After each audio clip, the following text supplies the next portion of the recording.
Hello दोस्तों, क्या हाल है आप सभी का। और सबसे पहले माफ़ी चाहता हूँ, मैं जो लोग मुझे मिले थे सेंटर में हुआ था आईपीएस क्लर्क मेंस का भाई एनालिसिस करना, तो यार मैं देखो कर नहीं पाया क्योंकि नोएडा सेंटर था, उसका मेरे दोस्तों में चला गया तो मैं बाहर ही था 3-4 दिन। तो फिर अब आके वीडियो बना के इतना लेट हो गया तो क्या ही बनाता मैं। पर वो पेपर ठीक गया था। जो लोग जी का पूछ रहे थे भाई स्टैटिक जी के थी, और हर बंदे के 6-7 क्वेश्चन उसमें सही हो रहे हैं।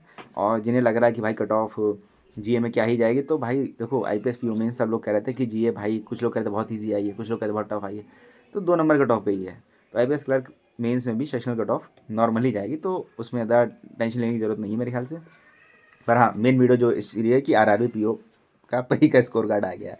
और भाई जो तबाही मचाई है उसने, मतलब नॉर्मलाइजेशन दिया है जिन्हें, बहुत बम्पर दे दिया। वो बेचारे अलग ही समझ रहे हो, जो कट ऑफ से ऊपर है वो 1-2 नंबर से ऊपर है, और जो नहीं है वो 1-1.5 नंबर से लटके हुए हैं, ठीक है। तो और तो यही चीज़ें बहुत ज़्यादा ही मार्केट में चल रही, सब लोग देख रहे हैं। तो अब मैंने भाई दिया था, मैंने अपना पूरा एनालिसिस आपके साथ शेयर करा था, तो भाई मेरी भी जिम्मेदारी है कि मैं आपको अपना स्कोर कार्ड दिखाऊं कि मैंने कितने मार्क्स करे थे, कितने। तो मैंने 51 करे थे, आप लोग को बताया था। अब मेरे मार्क्स कितने बढ़े, पहली बार नॉर्मलाइजेशन मुझे मिला है, तो मैं आपको दिखाता हूँ मेरे मार्क्स कितने बढ़े हैं। तो देखो, जैसे कि दोस्तों मैंने आपको बताया था कि मेरे 51 अटैम्प्ट थे, 25 थे मेरे रीजनिंग में एंड 26 थे मेरे क्वांट में।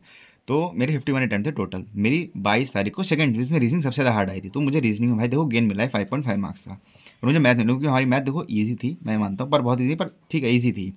तो मुझे मैथ में तो भाई देखो एक भी मार्क्स का नहीं मिला। मुझे लग रहा था इसमें मेरे 27 हो गए हैं, क्योंकि 27 वाला मैंने मार्क कर दिया था, SICI वाला मैंने शायद वीडियो में बताया था। तो वो मार्क नहीं हुआ, पर शायद अगर वो मार्क होता तो भाई यहाँ शायद 58 मार्क्स होते, कट ऑफ क्लियर हो जाती। पर कोई बात नहीं, जो होगा देखा जाएगा।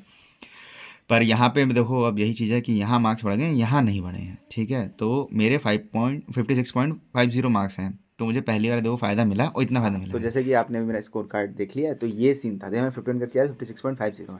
अब नॉर्मलाइजेशन ने कांड कैसे करा, देखो मैं आपको बताता हूँ। 23 तारीख को मेरा एक जूनियर उसका पेपर था, 61 वो करके आया था, और बता रहा है कि भैया मेरे 56 मार्क्स आए हैं। बताया था भैया मैं 1-2 मार्क्स गलत मान के मेरे 58, वो बता रहा है मेरे 58 बन रहे थे, पर उसके मार्क्स 56 हैं। अब जो 22 तारीख की थर्ड चीज़ जो सबसे ज़्यादा हार्ड है, सबसे ज़्यादा बच्चों के नंबर बढ़े हुए हैं, तो उसमें मेरे एक दोस्त 56 मार्क्स थे, उसके 62-63 मार्क्स हो गए, तो उसके कट ऑफ से काफ़ी ज़्यादा बढ़ गए मार्क्स, क्योंकि उसकी एक्यूरेसी अच्छी थी।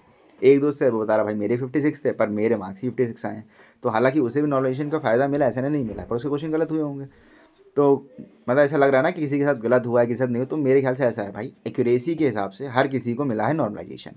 और जिस बंदे की शिफ्ट में जो चीज़ टफ थी उसी हिसाब से, जैसे मेरे में जैसे कि रीजनिंग टफ थी, जैसे मैंने को बताया, तो रीजनिंग मुझे गेन मिल गया। अगर मैं मैथ में 1-2 क्वेश्चन और कर लेता तो शायद मुझे थोड़ा सा और मिलता, तो मैं इन हो जाता।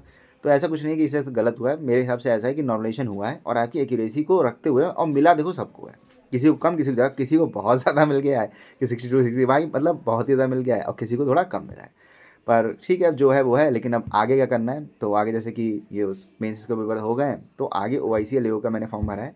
और मतलब जिन भी बच्चों ने फॉर्म भरा है उनके लिए ये है कि आज क्रिसमस है, तो भाई ऐसे भाई मैं क्या ही दे सकता हूँ। लेकिन हाँ, ये है कि मैं अपनी स्ट्रेटेजी की पूरी वीडियो आपके साथ शेयर करूँगा।